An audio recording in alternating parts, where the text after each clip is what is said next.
नमस्ते दोस्तों। आज सुनिए, घर परिवार की जिम्मेदारी। घर गृहस्थी और बच्चों की जिम्मेदारियां निभाती स्त्री अपना मूल्य आंकती नहीं है।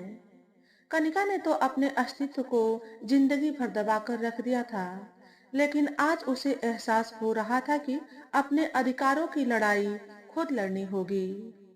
कनिका को अपने आने की खबर तो कर देती, कहीं ऐसा ना हो कि उन्हें सरप्राइज देने के चक्कर में खुद सरप्राइज्ड हो जाओ।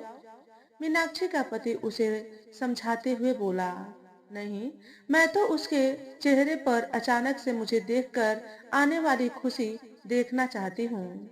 अच्छा, अब मैं चलूं?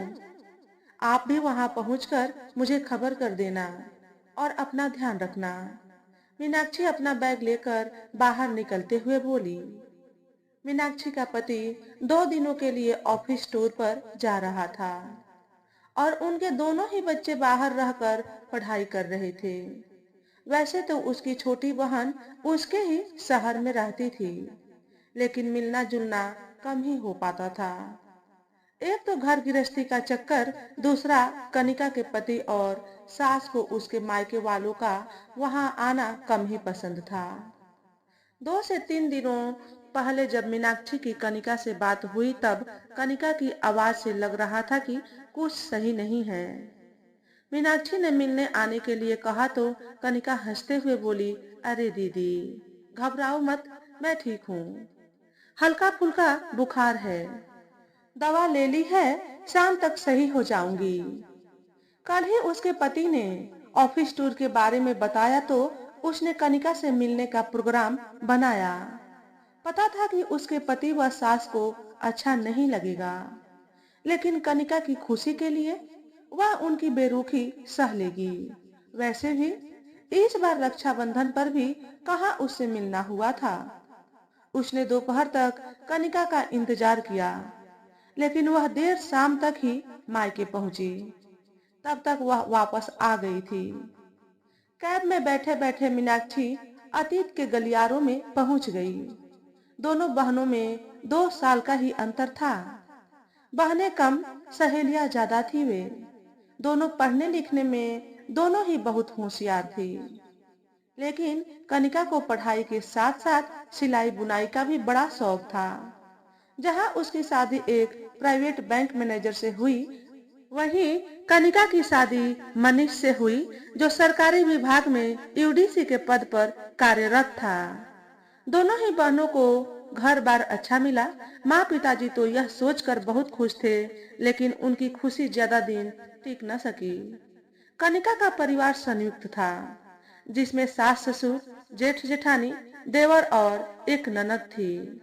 जेठ जेठानी तो उसकी शादी के थोड़े दिनों बाद ही अलग हो गए।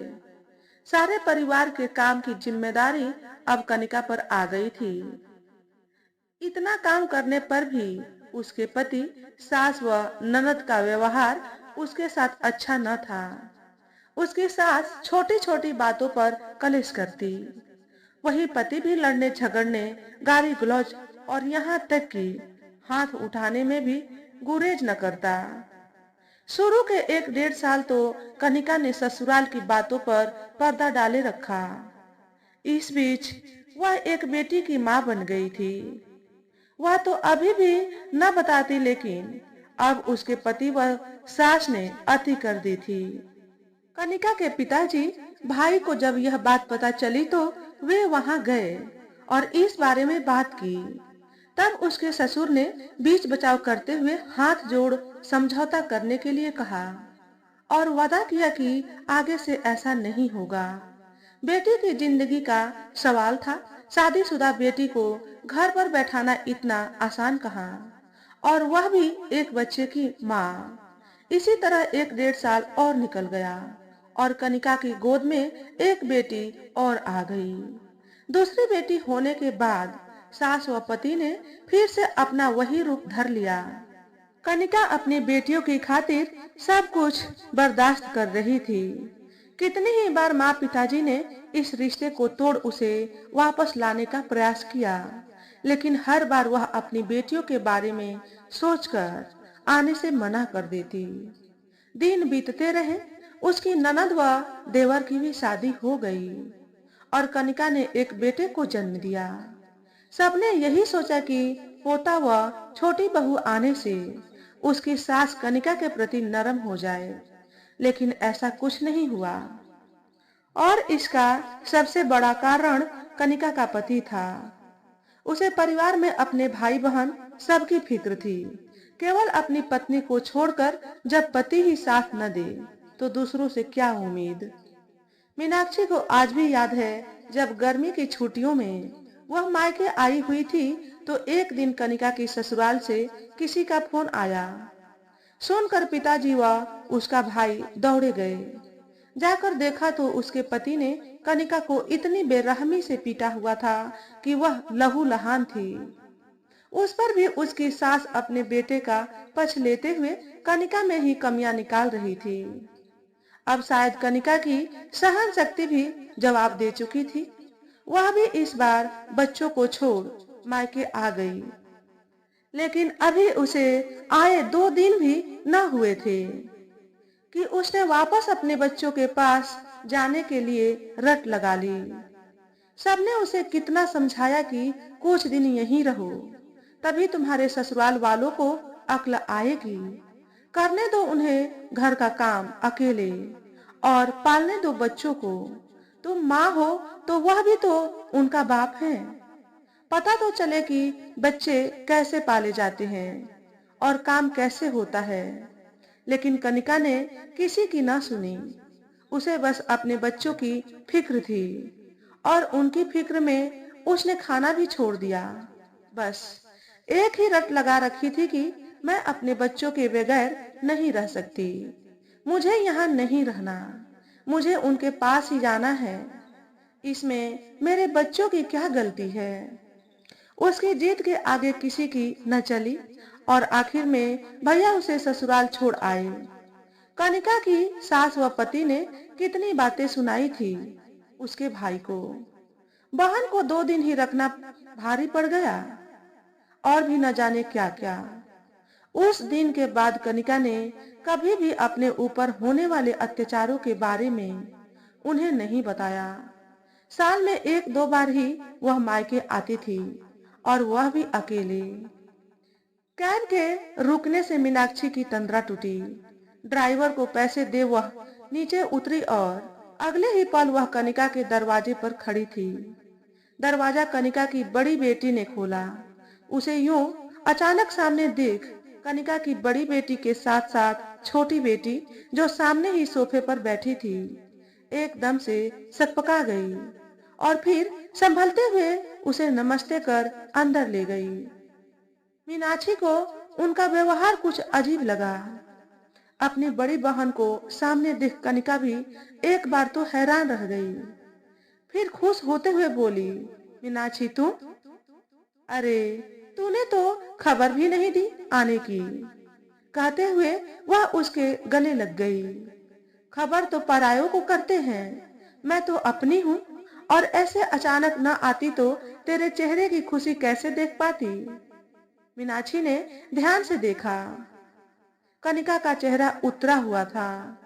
इतनी सी उम्र में वह उम्र दराज लग रही थी। उसकी दोनों बेटियां अब 15 से 17 साल की हो चुकी थी। वे दोनों उसके लिए चाय नाश्ता ले आईं। चाय पीते हुए अचानक से कनिका के सिर पर ढका हुआ दुपट्टा फिसल गया। कनिका जल्दी से अपने सिर का दुपट्टा ढकने लगी कि तभी मीनाक्षी की नजर उसके सिर पर बंधी पट्टी पर गई तो वह चौंकते हुए बोली, कनिका यह तेरे सिर पर चोट कैसे? कुछ नहीं दीदी, फिसल गई थी। ऐसे कैसे फिसली कि सिर के ऊपर चोट आई? अपनी बहन से छिपा रही है? सच सच बता, क्या बात है? कहीं इसलिए ही तो तू मुझे आने के लिए मना नहीं कर रही थी क्या मनीष ने? मीनाक्षी ने उसके कंधे पर हाथ रखते हुए प्यार से पूछा। कनिका अब चुप न रह सकी। उसकी आंखों में ठहरा हुआ दर्द आंसुओं के रूप में बह निकला और उसने रोते हुए बताया, कल मेरी सास आई थी और छोटी सी बात का बतंगड़ बना रोने लगी। अपनी माँ को रोता देख ये गुस्से से इतने पागल हो गए कि मेरी बात सुने बगैर राजू का बैट उठाकर मेरे ऊपर चढ़ गए। यह सुनकर मीनाक्षी के होश उड़ गए। कोई इतना भी राक्षस हो सकता है क्या? मीनाक्षी ने जब कनिका की बेटियों से कहा, अब तो तुम बड़ी हो गई हो, अपने पापा व दादी को क्यों नहीं रोकती और समझाती? अच्छा लगता है क्या कि वे तुम्हारी माँ पर हाथ उठाए? तो वे दोनों समझाने के बजाय नाराज होती हुई बोली, मौसी जी, आप मम्मी को क्यों नहीं समझाती? सारी गलती मम्मी की है, क्यों दादी के मुंह लगती है? पापा सारा दिन ऑफिस में कितना काम करते हैं, थक हार कर घर आए और फिर यह सब सुनने को मिले तो किसे गुस्सा नहीं आएगा? अरे मम्मी, चुपचाप अपनी गलती मान, बात क्यों नहीं खत्म करती? सच कहूँ, मम्मी बहुत बहस करती है, तो किसे गुस्सा नहीं आएगा? गलती ना होते हुए भी अपनी गलती मान ले तुम्हारी माँ। कल को तुम्हारी शादी होगी और तुम्हारे साथ कोई ऐसा सलूक करे तो? मौसी जी, हम मम्मी जैसी बेवकूफ नहीं, हमें पता है कहाँ बोलना है और कहाँ चुप रहना है। हम सब संभाल लेंगी। उन दोनों लड़कियों की बात सुन मीनाक्षी अवाक रह गई। जिन बेटियों को कभी उसकी दादी व बाप ने गोद में नहीं लिया, वे दोनों आज उन्हीं का पक्ष ले रही थी। और जिस माँ ने उन बेटियों की खातिर इतना जुल्म बर्दाश्त करते हुए अपनी पूरी जिंदगी स्वाहा कर दी, उसके प्रति उन्हें तनिक भी सहानुभूति नहीं, उल्टा वे तो उसे ही कसूरवार ठहरा बेवकूफ बता रही थी। बेटियां तो माँ की होती हैं, उसका हमसाया, लेकिन जिसका हमसाया ही साथ छोड़ जाए तो वह क्या करे? मीनाक्षी ने कनिका की तरफ देखा, मानो पूछना चाह रही हो कि आखिर क्या मिला तुम्हें? जिन बच्चों की खातिर तुमने अपनी जिंदगी दांव पर लगा दी, वे ही तुझे कसूरवार ठहरा रहे हैं। माँ पिताजी की बात मान लेती तो शायद, लेकिन सारे प्रश्न मीनाक्षी के भीतर ही घूट कर रह गए। वह कुछ भी कहकर कनिका की पीड़ा बढ़ाना नहीं चाहती थी, लेकिन उसने मीनाक्षी की आंखों में सभी प्रश्न पढ़ लिए थे और उसका एक ही जवाब था कि वह माँ है। औलाद बुरी हो सकती है, माँ नहीं। मैंने अपना फर्ज निस्वार्थ भाव से निभाया, आगे उनकी मर्जी। मीनाक्षी बोली, हाँ कनिका, मैं यही तो कह रही हूँ कि तुमने माँ और पत्नी बनकर अब तक अपने सारे फर्ज निभाए इनकी खातिर। तुमने अपने आत्मसम्मान को भी जीते जी मार दिया। अब तो बच्चे बड़े हो गए, वे अपनी जिम्मेदारी खुद उठा सकते हैं। अपनी ही क्यों, अपने पापा की भी, जिनके प्रति उनके मन में इतना सम्मान और सहानुभूति है।